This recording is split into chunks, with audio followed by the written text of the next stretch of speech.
السلام علیکم ورحمۃ اللہ وبرکاتہ۔ ترجمہ قرآن کے سلسلے میں آج کل ہم سورہ حجرات کا مطالعہ کر رہے ہیں۔ ابھی تک ہم ایک رکوع پہلا آیت نمبر 10 تک سمجھ چکے۔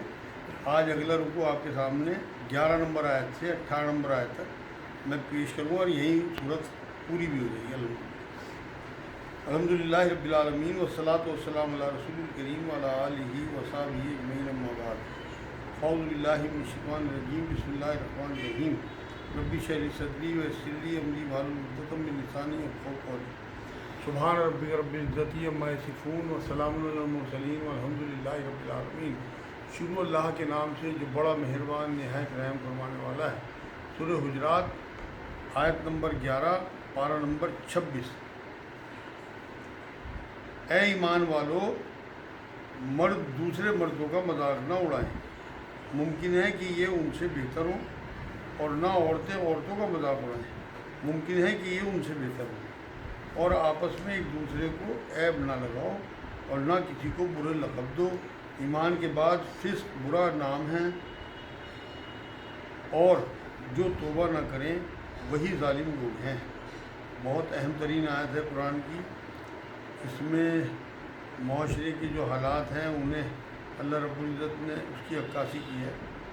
یہ ایمان والوں کو یہ بات کہی ہے کہ جو ایمان میں آ گئے، مرد دوسرے مردوں کی مذاق نہ اڑائیں۔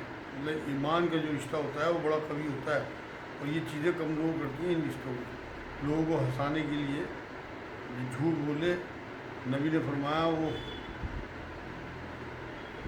ایسا ہے جیسے زمین آسمان سے اسے پھینک دیا جائے، اور اتنی گہرائی کے برابر۔ مذاق اڑانے والوں کو اس طرح کا عذاب دیا جائے گا۔ مذاق کرنا اور ہے، مذاق اڑانا اور ہے۔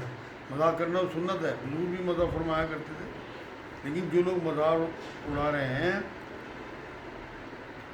ان کو جو ہے معاملہ یہ ہے کہ دوسرے کو ذلیل کرتے ہیں، رسوا کرتے ہیں، ٹانٹنگ کرتے ہیں ان کے اوپر۔ آج کل تو یہ کہا جاتا ہے نا کہ ہم نے اس کی کلاس لگا دی، اسے چپ کرا دیا، لیکن یہ حرکتیں جو ہے نا سامنے والے کا دل پھاڑ دیتی ہیں۔ اس لیے اسلام میں دل جوئی کی بڑی قدر و قیمت ہے۔ نبی نے آخری خطبے میں یہ بھی فرمایا کہ ایک دوسرے کی عزت بھی تمہارے پر حرام ہے اگر تم اسے اتارو، کیونکہ اللہ جو ہے یہ چاہتا ہے کہ ہم کسی کو حقیر نہ سمجھیں، اور اس میں اکثر حقیری سمجھ کے مذاق اڑائی جاتی ہے۔ اس سے تکبر بھی انسان میں آتا ہے کہ ہم زیادہ بہتر ہیں سامنے والے جس کے ہم مذاق اڑا رہے ہیں۔ تکبر کے بارے میں حدیث پاک یہ ہے کہ رائی کے دانے کے برابر بھی کسی کے دل میں ہوگا تو وہ جنت میں نہیں جا سکے۔ مذاق جو ہے وہ اسی لیے مذاق منع ہے جس سے دل نہ دکھے کسی کا۔ سادہ مذاق تو حضور اکرم صلی اللہ علیہ وسلم بھی فرماتے تھے۔ ایک صحابی کو یہ کہا کہ وہ 2 کان والے، میری بات سن، سب کے 2 کان ہوتے ہیں، کون سا؟ ایک صحابی کو جو یہ بات، ایک بوڑھی صحابی آئیں، انہوں نے اونٹ مانگی تو حضور نے کہا تجھے اونٹنی کا بچہ دوں گا۔ یہ بھی ایک مذاق تھی۔ اس نے حضور میں اونٹنی کے بچہ ہے کیا کروں؟ پھر اسے بتایا کہ ہر اونٹ اونٹنی کا ہی تو بچہ ہوتا ہے۔ اسی طرح سے جو ہے ایک بار ایک اور بوڑھی عورت آئی تو اسے یہ کہہ دیا کہ بوڑھی عورت کوئی جنت بھی نہیں ہوگی، کیونکہ حضور کو تو پتہ تھا ساری جو وہاں پہ عمریں ہوں گی وہ نوجوانوں والی ہوں گی، لگ بھگ 32-33 سال عمر۔ یہ ساری جو چیزیں ہیں، مذاق اڑانا، یہ رسوا کرنا ہے لوگوں کو۔ اس لیے ہلکی پھلکی مذاق آپس میں ہو جائے تو کوئی حرج نہیں، لیکن مذاق کسی کی نہیں اڑانی چاہیے، اس میں بہت نقصان ہے، آخرت کا معاملہ ہے۔ آگے فرمایا کہ مرد عورتیں عورتوں کا مذاق نہ اڑائیں۔ مطلب مردوں کا ذکر الگ کیا، عورتوں کا الگ کیا۔ مطلب مرد اور عورت ایک دوسرے کی محفلوں میں ہو ہی نہیں سکتے، خلط ملت نہیں ہے اسلام میں۔ ایک دوسرے کا مذاق اڑانے سے مطلب یہ ہے کہ عورتیں عورتوں کو نہ اڑائیں، مرد مرد کو نہ اڑائیں۔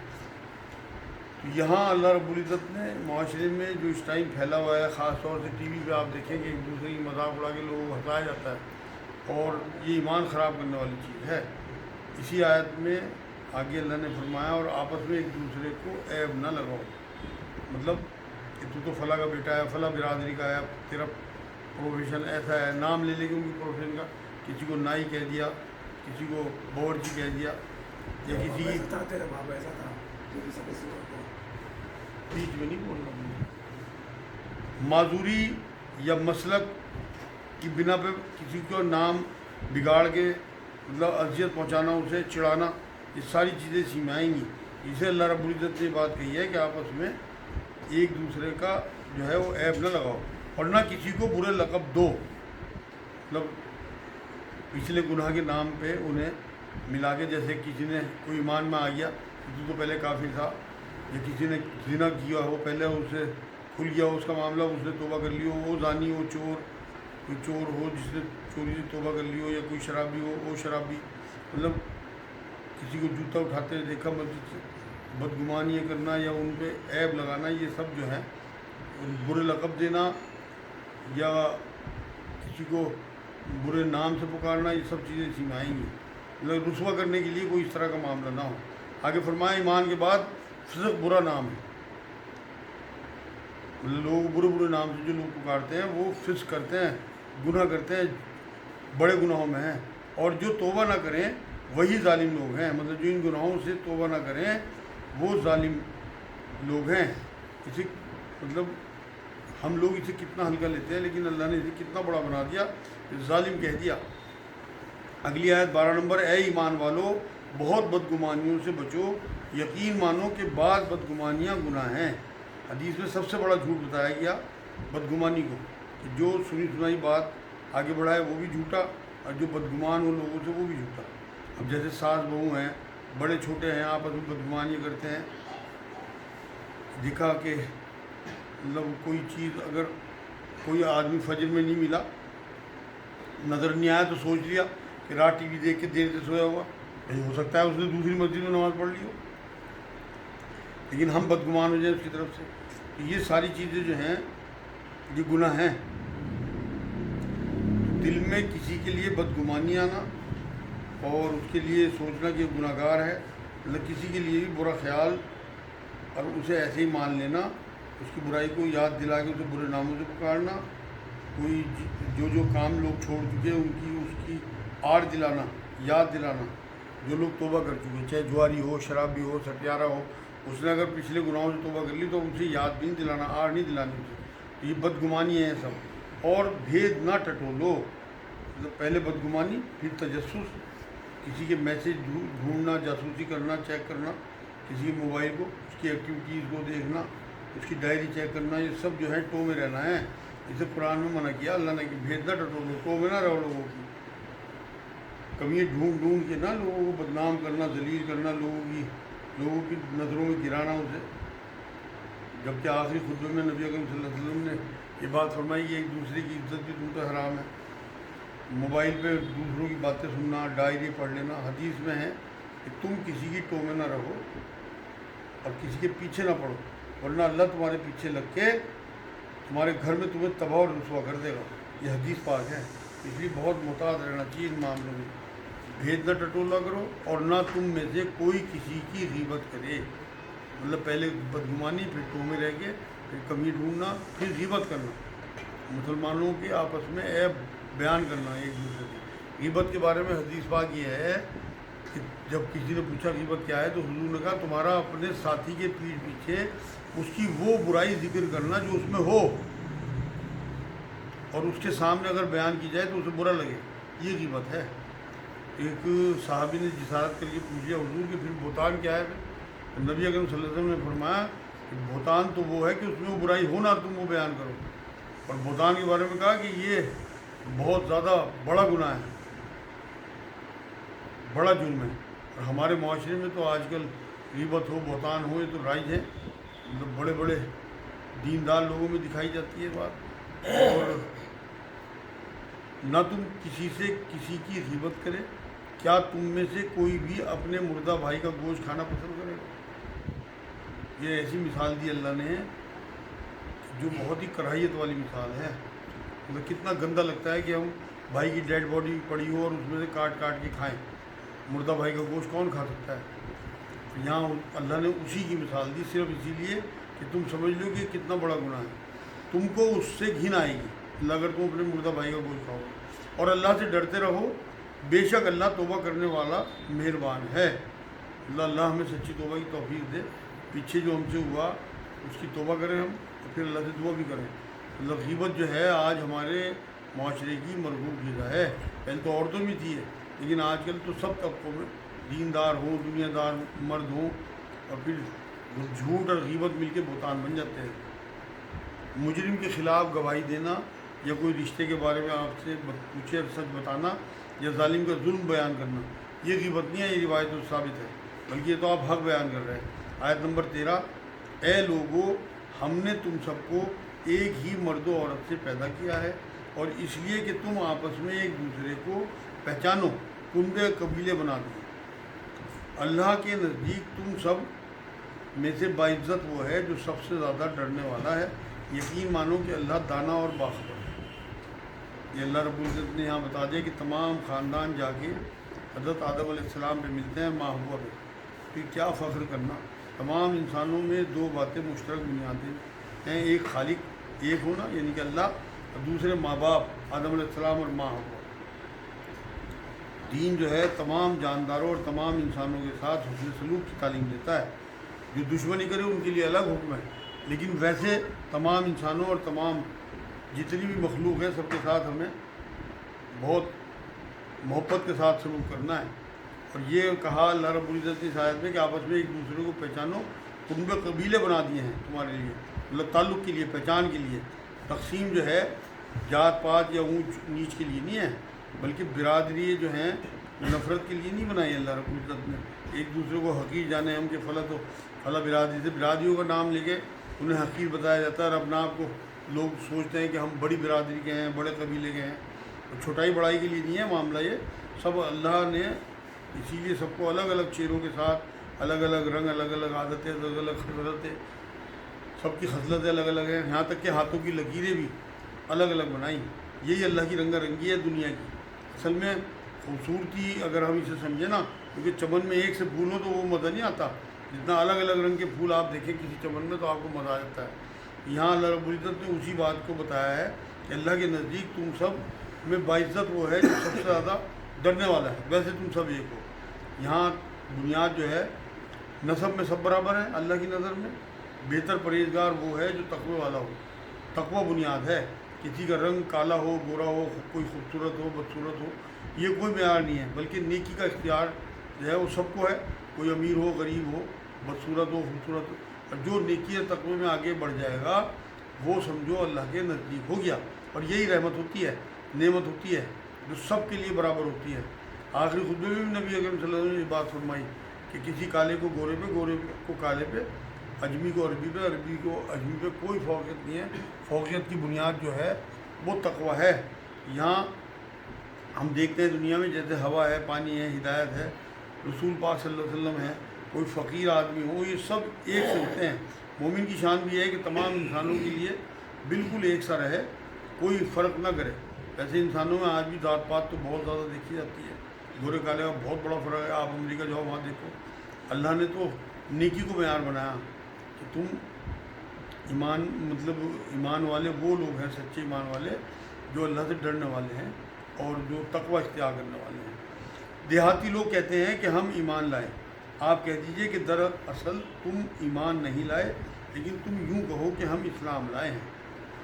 مطلب اس ٹائم ایک قبیلہ بنو اسد کے لوگ جو ہیں نبی اکرم صلی اللہ علیہ وسلم کے پاس آئے اور کہا کہ ہم ایمان لے آئے، ہم سے لڑنا نہیں پڑا، آپ کو جنگ نہیں کرنی پڑی، ہم ایسے ہی آپ کے ہاتھ پہ بیعت کرنے آ گئے۔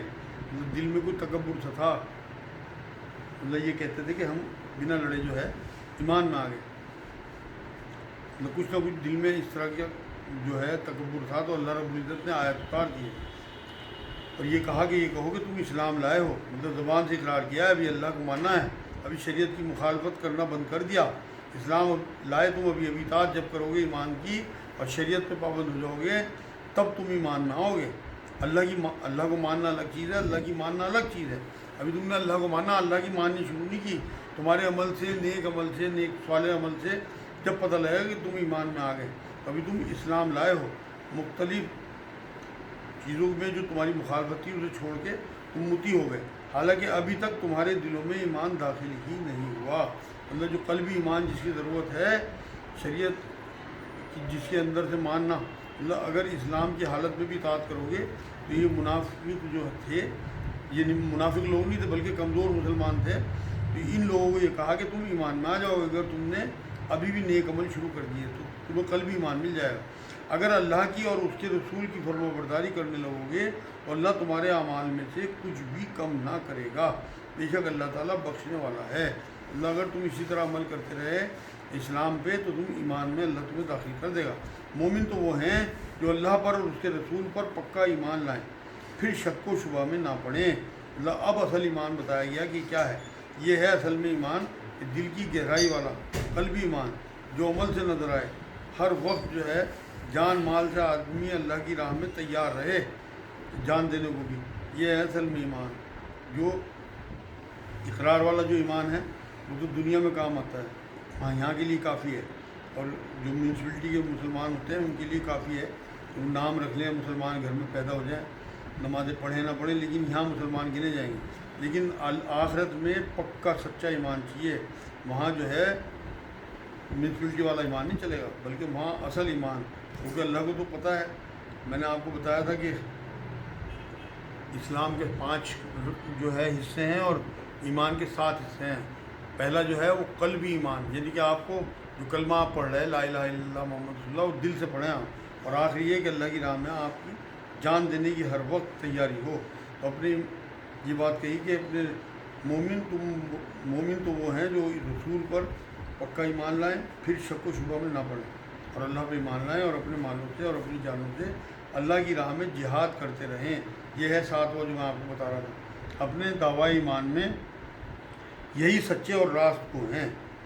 اصل دل میں سچا ایمان ہو، یقینی قلبی ایمان ہوگا، اور عمل میں جہاد ہو، تبھی سچے ہیں، پھر کبیرہ گناہ نہیں ہوں گے۔ اللہ جو ہے اس کی راہ میں جان دینے کا جب ولولہ ہوگا، جد و جہد جذبہ ہوگا، تو اللہ کا بندہ بننے کا جہاد اس کے ذہن میں رہے گا ہر وقت۔ اللہ کی بندگی کی دعوت دینا لوگوں کو، جہاد جو ہے وہ اللہ کے کلمے کی سربلندی کے لیے جہاد میں شامل رہنا، یہ سب جو ہے جہاد فی سبیل اللہ کی شکلیں ہیں۔ میں نے جو بتایا آپ کو کہ اس ایمان کے 7 جو ہے وہ درجے ہیں، اس میں آخری درجہ یہ ہے کہ آپ اللہ کی راہ میں جان دینے کے لیے تیار رہیں، تبھی آپ اللہ کی راہ میں سچے گنے جائیں گے۔ آیت نمبر 16 کہہ دیجئے کہ کیا تم اللہ تعالیٰ کو اپنی دینداری سے آگاہ کر رہے ہو؟ اللہ ہر اس چیز سے جو آسمانوں اور زمین میں ہے بخوبی آگاہ ہے، اور اللہ ہر چیز کا جاننے والا ہے۔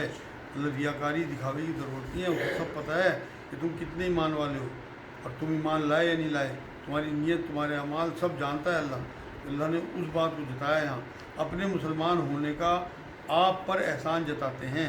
یہ نبی اکرم صلی اللہ علیہ وسلم سے کہتے تھے نا کہ ہم ایمان لیا ہے اور بنا لڑے ایمان لیا، انہیں کہا آپ کہہ دیجئے کہ اپنے مسلمان ہونے کا احسان مجھ پہ نہ دکھا، بلکہ دراصل اللہ کا تم پہ احسان ہے کہ اس نے تمہیں ایمان کی ہدایت کی۔ اگر تم راست گو ہو، اللہ اگر ایمان والے ہو یا دائی ہو تو اسے سمجھو کہ آج جو ہے یہ اللہ کی توفیق سے، اللہ کی مہربانی سے تمہیں ملا ہے۔ آج جو ہم یہاں قرآن سمجھ رہے بیٹھے ہوئے، یہ بھی اسی کا احسان ہے، اور جو ہم فرض ادا کر رہے ہیں اپنی نمازیں یا اپنے روزے، یہ سب اس کا احسان ہے۔ ہمیں اللہ کی توفیق جو ملی ہے نا، ایاک نعبد و ایاک نستعین، یہی تو ہے اصل میں کہ اللہ نے ہمیں توفیق دی۔ اگر اللہ نہ چاہتا تو ہمارا تو دماغ سوچ بھی نہیں سکتا تھا، نہ آنکھیں دیکھ سکتی تھی، نہ کان زبان، مطلب بنا اللہ کی مرضی کے سب بیکار ہے۔ جو ہمیں بنا پوچھے پیدا کر سکتا ہے وہ ہماری تمام یہ قوتیں سلب کر سکتا ہے۔ یہاں اللہ رب العزت نے وہی بات کہی کہ تم لوگ جو ہے اس بات کا احسان نہ دکھاؤ مجھے کہ تم ایمان میں آ گئے۔ نبی سے کہا کہ ان سے کہہ دے، کیونکہ بادشاہ کے یہاں اگر نوکری لگ جائے تو بادشاہ کا احسان مانتے ہیں لوگ، نہ کہ جتاتے ہیں اس پہ احسان۔ آج کی آخری آیت، یقین مانو کہ آسمانوں اور زمین کی پوشیدہ باتیں اللہ خوب جانتا ہے۔ اللہ تمہارا ایمان، تمہاری نیت، تمہارے عمل سب اللہ جانتا ہے، اور جو کچھ تم کر رہے ہو اسے اللہ خوب دیکھ رہا ہے۔ اللہ ہماری ہر ایکٹیویٹی پہ اللہ کی نظر ہے۔ ہم تنہائی میں بھی کوئی گناہ کرتے ہیں اور یہ سوچتے ہیں کہ یہاں کوئی نہیں ہے، ہم نے چرخنی چڑھا لی، تو وہاں آپ یہ سمجھ لو قرآن ہی کہتا ہے کہ اگر تم 2 سرگوشیاں کر رہے کھڑے ہوئے تو تیسرا اللہ ہے، 3 کر رہے تو چوتھا اللہ ہے۔ قرآن کی آیت ہے۔ تو ہماری تنہائیوں میں بھی ہم جو گناہ کرتے ہیں وہ سب اللہ دیکھ رہا ہے کہ ہم کیا کیا کر رہے ہیں۔ یہ آج الحمدللہ سورہ عنکبوت پوری